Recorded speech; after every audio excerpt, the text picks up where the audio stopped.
Hello, everybody, and you are listening to the Soberful podcast. I am your host, Veronica Valley, and I am joined today by, I should have asked you how to pronounce your last name, Duane Osterlind. Did I say that correctly? You got it completely right. That is awesome. Is that like Norwegian or? Swedish, actually. Swedish, yeah. I thought Scandinavian. Swedish. Yeah. Yep. Well, welcome to the show, Duane. I had the honor of being on Duane's podcast a few months back. What's your podcast called? The Addicted Mind. The Addicted Mind, that's right. Duane is a licensed marriage and family therapist. Yes. And when I was on his podcast and we were chatting, and one of the things that Duane specializes in is sex addiction. Yeah. And I was like, ooh, I feel like I think we've talked about that, but I don't think we've had someone on talking about that. So we're going to talk today about sex addiction, shame, and betrayal. Yeah. And this is a really fascinating subject. Let's start with, what is sex addiction? That's a great question. One of the things that I see a lot in the addiction field, I've worked in the addiction field a long time.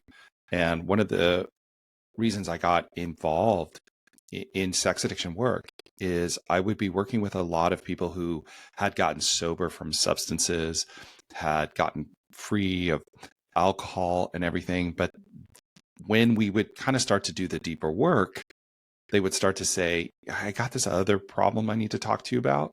And it was sex. And sex had, in a way, become compulsive for them. Mm-hmm. And so they were really struggling with it. And so I started to investigate that and started to get trained in that as a professional and really start to dig in. So let's talk about like what is sex addiction. The way I look at it is when we're screening for sex addiction, we're looking at for three core things, core issues around sexuality and the use of sex as a way to cope with difficult emotions. So that's one, right? Sex is a primary way of coping with emotional pain. When we create sexual arousal in our bodies, we can stop feeling lonely. We can stop feeling hurt. We can stop feeling sad. And so sex has become the primary way in which they can escape painful emotions. So that's one piece. The next piece is they may realize that's happening, and then they make efforts to stop, and they can't because it's a primary coping mechanism. And they like go, okay, well, I probably, this is the last time, I'm not going to do this anymore. And we hear this in addiction generally, right? Like, this is the last time, no more, I'm done after this. And once again, it repeats. And then they may make promises to themselves. They may say, okay, this time I'm never going to do it again, or I'm going to control it this way or that way. And then the third thing is that consequences start to accumulate due to the behavior. Maybe their relationship is impacted by this. This is where the betrayal comes in. Their job is impacted. They may have legal issues because they've been arrested for prostitution. The consequences start to mount. They may not be able to get their work done. If a lot of clients come in and, online pornography has become such a big part of their life to cope with the emotional pain that they're no longer working, right? Or they get caught at work and et cetera. And so they continue despite these consequences mounting, right? So we're looking at those, when we look at compulsive sexual behavior, that's a easy three things that we can look for to say, okay, it looks like you're struggling with sex addiction or sexual compulsive behavior or hypersexual behavior disorder. There's a lot of different names for it. Some people have issues with calling it sex addiction, like they feel that's sex negative, so they want to call it compulsive sexual behavior or out of control sexual behavior. Whatever the name is, it's definitely there, and people struggle with it. And then the shame comes in and keeps it so secretive that it's hidden. So as I was saying earlier, a lot of times individuals, they'll get sober from from alcohol or drugs or I want to say an acceptable addiction, if that makes sense. And then and then this is the one that you maybe 5 years later after sobriety, or even 10 years later, they're like, seen it. Yeah.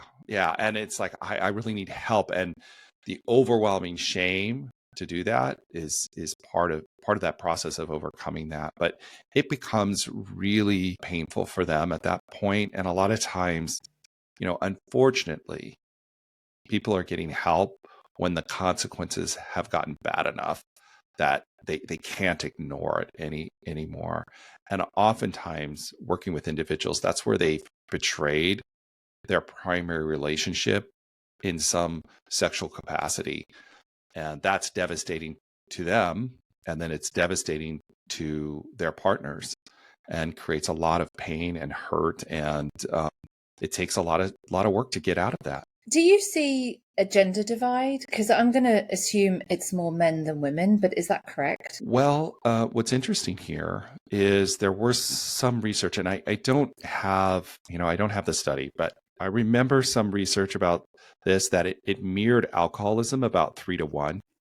So 3 male addicts to 1 female sex addict. So there is that. But what I would say is what we're also starting to see with the advent of the internet and internet pornography, that a lot more women are struggling with compulsive pornography use as well. And that's even more hidden and more shameful for women to come and get help and support as well. The other trend I would say that we're seeing, and this is kind of scary in a way, is that as I did this practice, most of the people that would come into my practice were probably in their 30s, 40s, and 50s. And they would come in and they're, they've gotten caught, they've blown up their relationship, they've lost a job, whatever.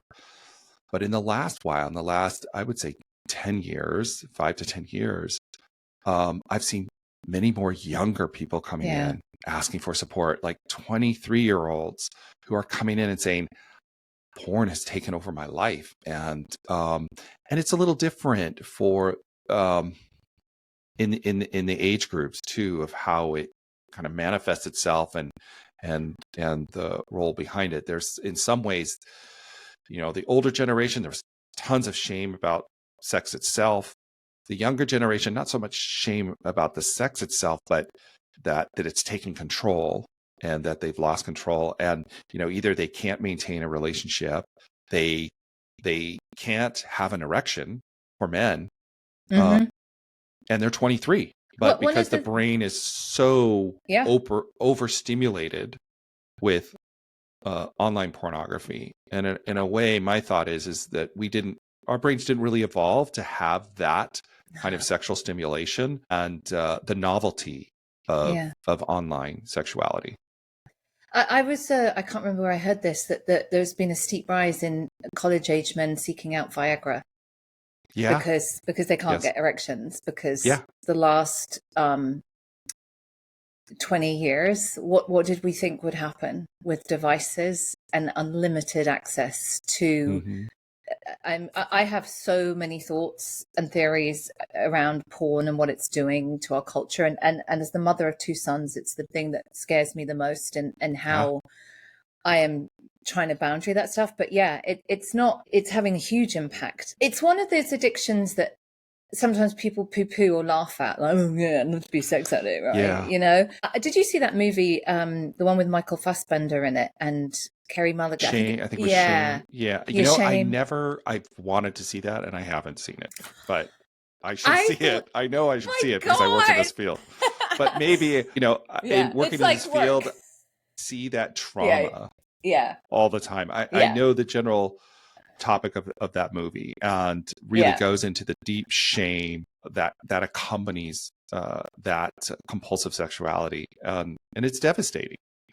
And they did a really good job of portraying it. Like, they did a really good job of, like, this does not look like fun. It looks awful. It's not. It really isn't. And it is a lot of times they, when they get into this compulsive sexual behavior, they don't even know why they're doing it anymore. Yeah. It just takes over their life, and there is a deep loneliness in it, which is really, really sad. What I find in a lot of my men's groups that I run for men who are struggling with this, men who are ready to move forward and are doing this work, they come together in these groups. And in some ways, these groups are the first time that they've ever had any really intimate relationship with another human being, especially another man. Right? It's incredibly powerful to see, because sex addiction at its core, I think, is about shame, right? The shame of attachment, the shame of trauma. I cannot be myself. I cannot be who I am with anybody. And if they know me as I am, they could never love me. And if sex is my primary way of coping, then I have to not be known to get it. I have to lie to get it. I have to do these things which go against my own values to be able to survive in a way. Because this is the only way I know how to cope. Sex has become my primary way of dealing with life's emotional pain, and I know nothing else. And usually that comes out of a deep inability to connect with others. And that's where that root of shame is, because shame is an emotion that says you're not worthy of connecting with the other. Shame is an emotion of hiding, of not being seen. And so that fuels that. But in some ways, we say when someone's struggling with compulsive sexuality, they've mixed up intensity and intimacy. Okay, They've got those confused. They've mixed up intensity with intimacy. Can we just say a little bit more about that? That's really interesting. Yeah. So what happens, because they can't really connect as their whole self, right? Because there's this shame core. The only way to feel some kind of connection is to create sexual intensity. And so they mistake that. It's like a failed pursuit to have some kind of connection, to make some kind of relationship or fantasy relationship that they can pretend that they have, in a way, this closeness.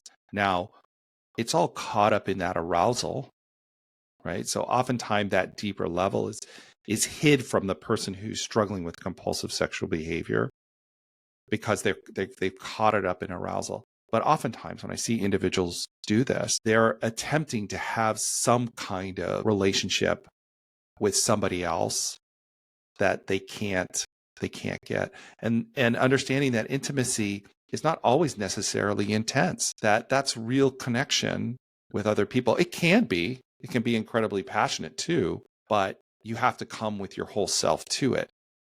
And if you can't do that, then you're trapped.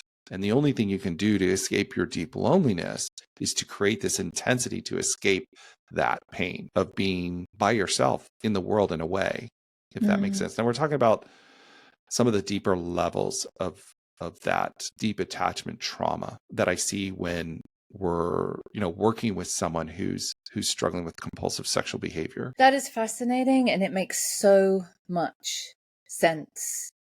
If you don't, it's a vehicle for intimacy and connection, because we all need that. That's I talk about all the time, the 5 pillars of sobriety. We need connection. Yep. Without it, it's our lifeblood. And if you don't know how to get that, sex is a route to create the sort of false belief that you've got it for a bit. Yeah. Yeah. And hiding in it. And oftentimes, working with clients, it's rarely about the sexual act itself. I mean, it sounds like you talk about sex addiction. It's like, oh, that's the piece. But the piece that really is the fantasy of the sexual acting out, right? The fantasy that it creates for an individual who is struggling with the inability to connect with others. And living in that kind of fantasy, creating that kind of fantasy, maybe getting some esteem from that fantasy, like I'm valuable, I'm worthy, you want to be with me. For a lot of now, with texting and everything, a lot of men just trying to get esteem from someone saying, yes, I want to be with you. Yeah. But it's all wrapped up in this sexuality and intensity, and it's all pretend. So they'll get on these text threads, or they'll search for that person who will tell them, oh, I want to be with you, meaning, oh, I have some value. Yeah. But it's all fantasy once again.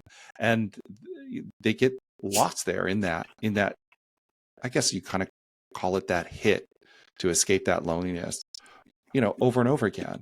And so doing this work, they have to be able to step away from that. And what I find is, as a person who's struggling with sex addiction can acknowledge it and start to work on it, and they stop the behavior, often what happens is these things come to the surface over time, right? Yeah. Oftentimes they're hidden in the arousal itself because it's an escape and avoidance technique. So not until they get away from it do they start to see these deeper wounds that they have. Now, I would put a caveat in here, because as we were saying earlier, we're definitely seeing also a different kind of sex addict coming in, if you want to call it a sex addict. And this is with these younger individuals who have grown up with pornography, and they've been exposed to pornography at early ages. And it has a little bit of a different flavor than what I would say is kind of the classic sex addiction model. So we are seeing those differences too. So the internet has definitely changed some things here. And I think also for some people who, maybe wouldn't have a problem with sex prior to the internet, are finding themselves caught in the internet as well, because it's so accessible, easy. And also another thing about the internet is it accesses the unresolved, right? So if you have unresolved sexual trauma, you're going to find that on the internet, and it will hit you on a deeper level than maybe something else, right? It might trigger that trauma too. So because there's so much, there's so much stuff on the internet, everything's out there. So you'll stumble upon maybe something that triggers that trauma in you, and that may even make it more compulsive or arousing because it's activating old trauma responses as well. So that's something to keep in mind as we walk through this too. So I have so many questions. One thing that came to my mind is I was at an event last year and I saw Elizabeth Gilbert speak, the author of Eat, Pray, Love. And she shared openly about her sex and love addiction. And I was like, I hated Eat, Pray, Love. I'm like, I just thought it was awful. Not because she's not a great writer. I'm just like, this person's really unwell. And I'm like, am I missing something? Because everyone's like loving it. And I'm like, anyway, she talked about that. And she talked about how she couldn't read it because she was really not in a good place. And she talked about like one of the things she had to stop was intriguing, the romantic intriguing. And they're just always having a thread, always having just a little flirt, a little someone to text, a little someone somewhere, and the thrills that and all of that. Is that all part of it? Yeah, this would, I would look at this through the lens of Helen Fisher's research, and she talks about the 3 domains of the brain when it comes to sexuality. You have the lust piece of the brain, like we see someone attractive and we notice them, and our body has a reaction to that just immediately. It's just there, right? We're programmed that way. We're programmed that way. Then there's this other part, romantic love, which is from like 0 to about 18 months. And this is a time when serotonin goes down in the brain, and it's when you're they say love smitten, right? Yeah. That's the time when you can ignore all the warning signs of your partner, right? You're like, it's great. It's this wonderful piece. And then there's a third phase, which is attachment, which is like company keeping, mutual grooming, mutual care, right? That's that deeper level of intimacy. Now, all 3 of these work together. And Helen Fisher was saying, these are evolutionary systems that were kind of popped on top of each other, right? The first is, procreate, reproduce, right? Do it, lust. The second part is, as our brains got bigger, a mother needed more support to raise their child, to raise their offspring, right? Maybe about 18 months. And then at that time, it's fine. The baby's out, gone, you're done. But then as our brains got even bigger, now we have kids and we need to be with our children for, 20 years. So we needed an attachment system that kept it together so that we could rear the young together, and they all interplay with each other and compete with each other. Now, when you're talking about what she was talking about, what I would say is a lot of people who struggle with love addiction fall into that second phase, that romantic intensity, right? That 18 months of love spitting where you feel good, you feel like everything's great. But as soon as you move into longer term attachment, nope, can't go there. It ends, and I got to do it again. And I got to do it again. So there's this excitement in that romance, but they can't get to the other part of it, and they can't have the three systems kind of working together, helping each other create a meaningful relationship, long-term relationship. And that takes a lot of work, right? It's not easy. And if you have, attachment issues, it's going to get in the way of that. It's going to make it harder in some ways. So some people get caught when we say sex and love addiction, that's that love piece. And those interact together and overlap and add a level of complexity to it. But oftentimes that's what I see. And sometimes, I see that both in men and women, but they get kind of stuck there in that love addiction too. Yeah. I mean, I was, gosh, I mean, I think I was the love addiction was, I had the very faulty belief that I would be saved by a romantic relationship. Like that it was a whole, it's the whole princess kind of, once I met the one, all would be well, I would be saved, it would be amazing. Yeah. And it feels really good, right? Like it feels great. So good. Yeah. Because it's this moment of like possibility and all this stuff, but we get caught in there. And if we have our own wounding, right, and we want to form deeper, long relationships, we have to know how to be vulnerable. We have to work towards vulnerability.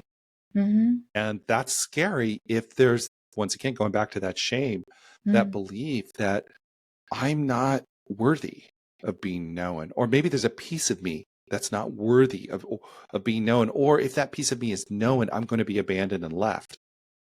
Right? So I have to kind of hide that and then try and have these relationships and not come to these relationships as my whole self. And what does that kind of lead to? That leads to that deeper sense of loneliness and loss, where we live in this life where we're not really, really connected. And so that's why, shame work is so incredibly important when you're dealing with addiction in general, but I think especially when you're dealing with sex and porn addiction, or love addiction, you've got to do the work around shame.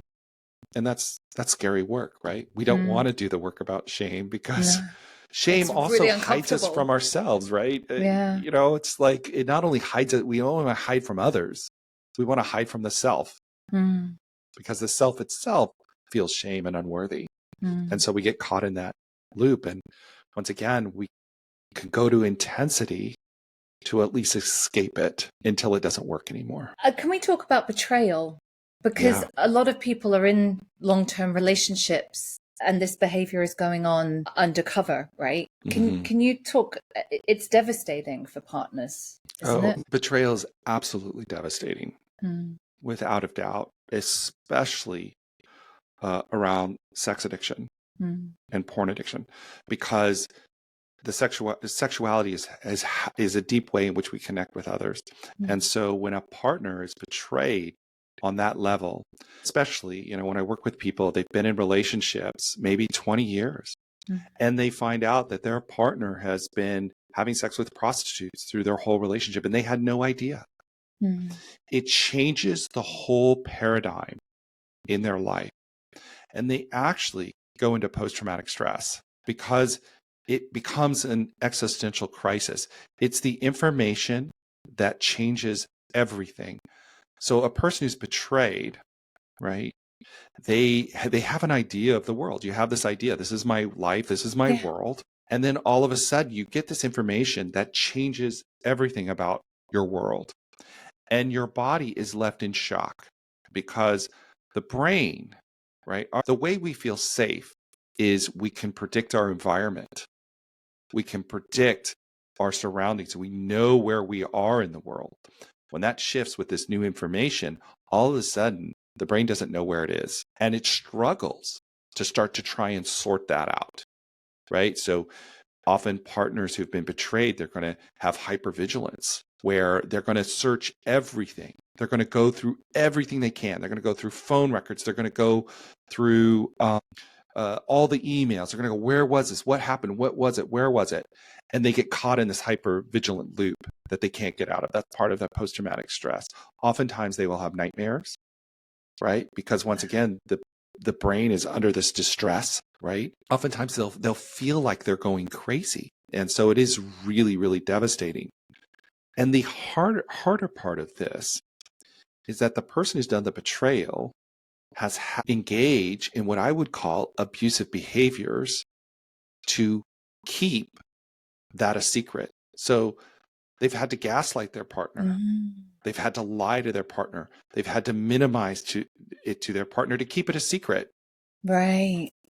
And so that adds another level of trauma when the person who finds out that they've been betrayed starts to realize, I can't even trust you.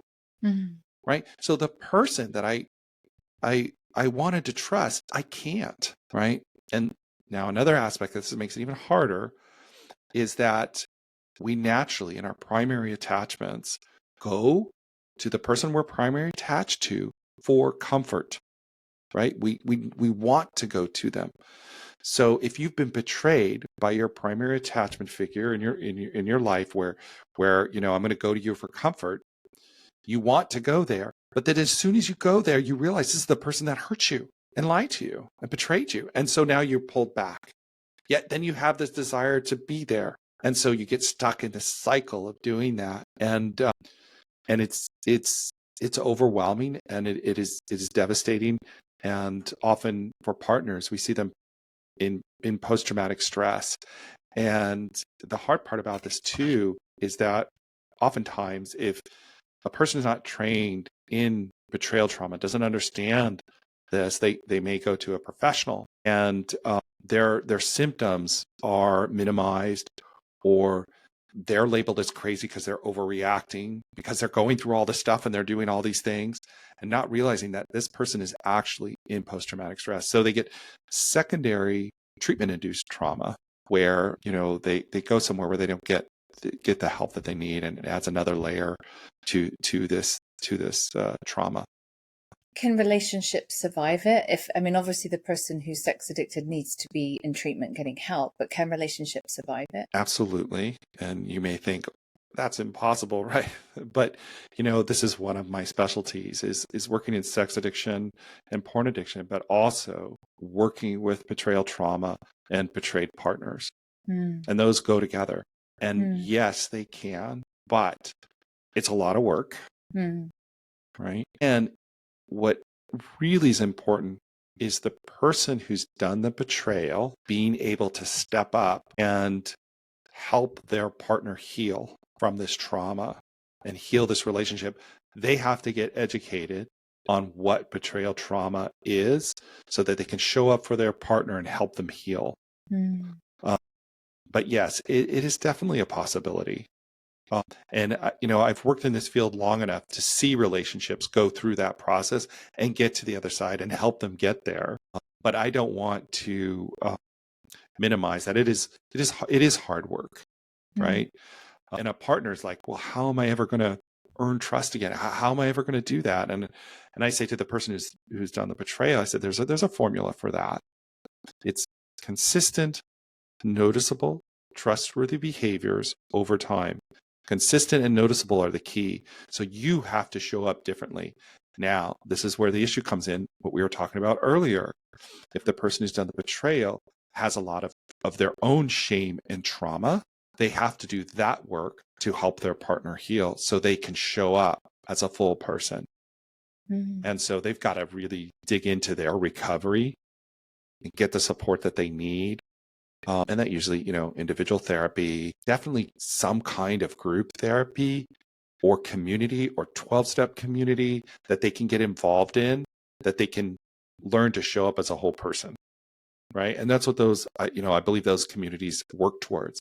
How do you show up as a whole person in relationships to others? They have to be willing to do that. But yeah, relationships do get better. What about the person who's suffering from sex addiction, how do you recover from that? Well, I think, as in any addiction, right?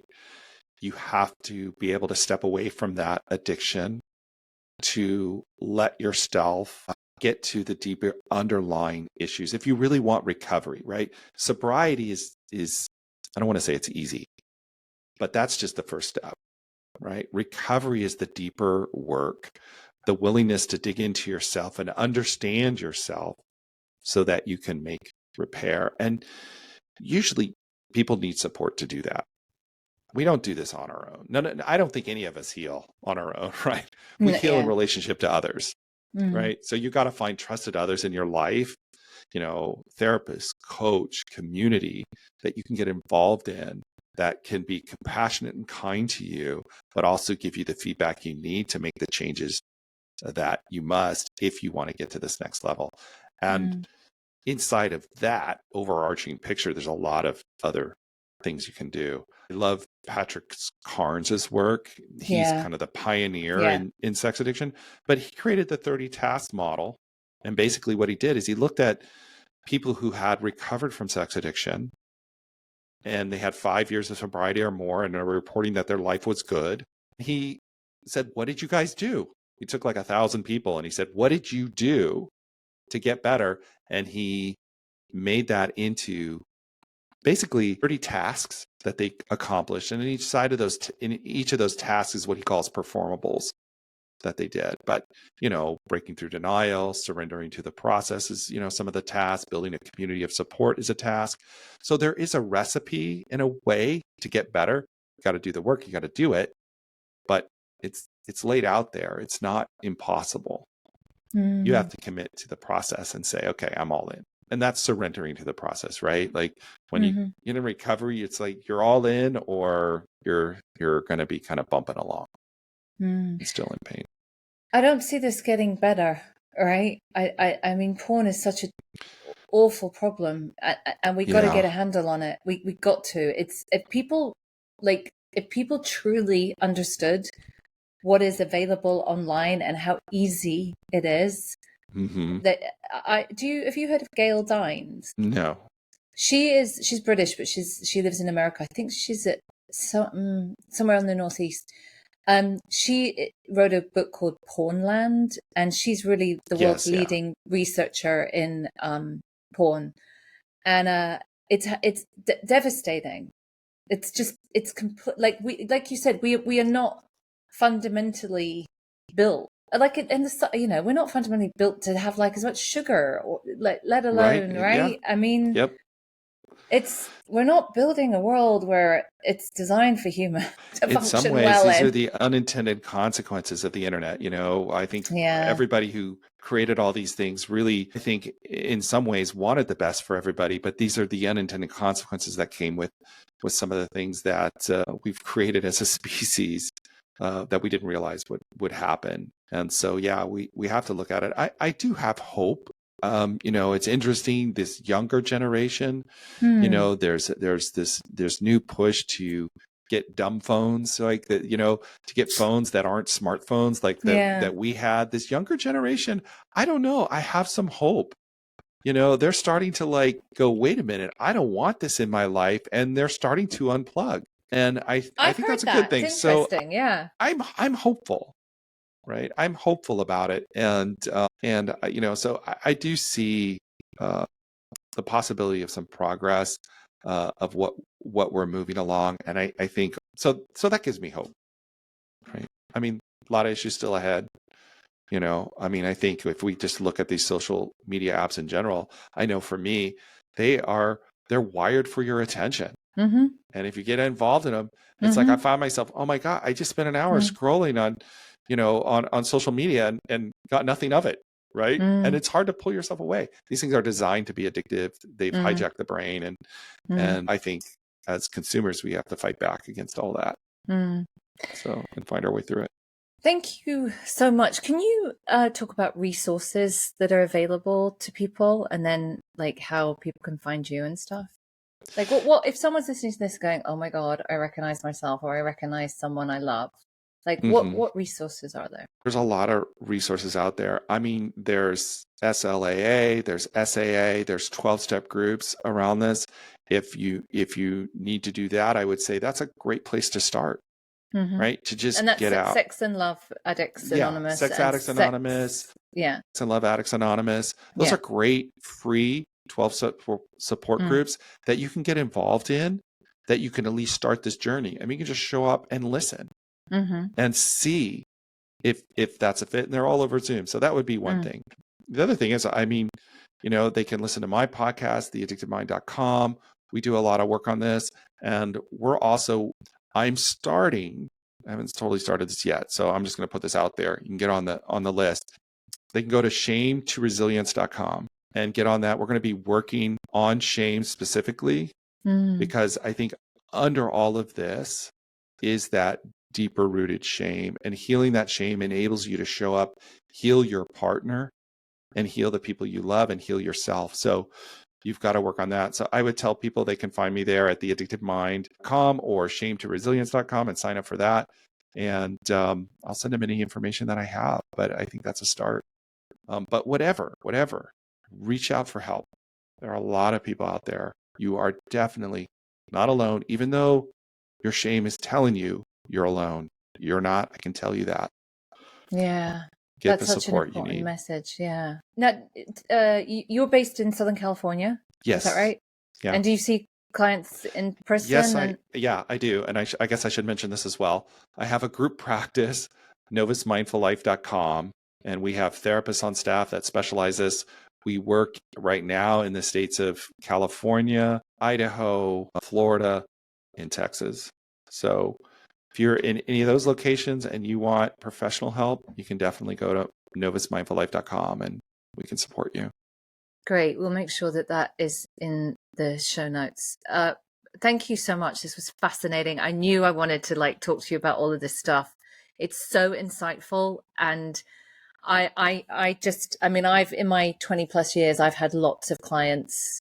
Yeah. This is exactly what you said. It just comes up down the road around the 5-year mark, and they don't know where to take it, who to talk to it about, and the shame and the betrayal. And I've worked with the partners as well. And the hard thing is, one of the things I always say is this isn't about you being attractive or sexy or good. It's absolutely nothing to do with you whatsoever.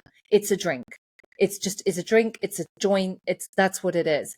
And if they can get their heads around that bit, that it isn't to do with their attractiveness or anything like that, then they've got a chance of and I've seen couples survive this. Yeah, it's a lot of work, but they have to realize I think I'll just add to that. I know we've got to wrap up, but also the people who have done the betrayal and the remorse and regret that they have for the pain and suffering that caused, when they see that and they can actually sit with their partner's pain, it's healing for both of them. Now, I would say not everybody can go there and do that. And some people, I think this is a smaller part of it, just don't care and maybe have some sociopathy and inability and narcissism that they can't get around and that. But the majority of these people that get caught in this aren't that. They really do have remorse and regret and despair over the pain they caused with this addiction and compulsivity. And they want to get better. So. Well, thank you so much, Duane. This was wonderful. We appreciate you so much. I'm sure that everybody listening is going to get a lot out of this. Thank you for joining us. We will be back next week. Please let me know what you think of the episode. Make sure you subscribe and follow the podcast, and we'll see you soon. Take care. Thank you for having me on.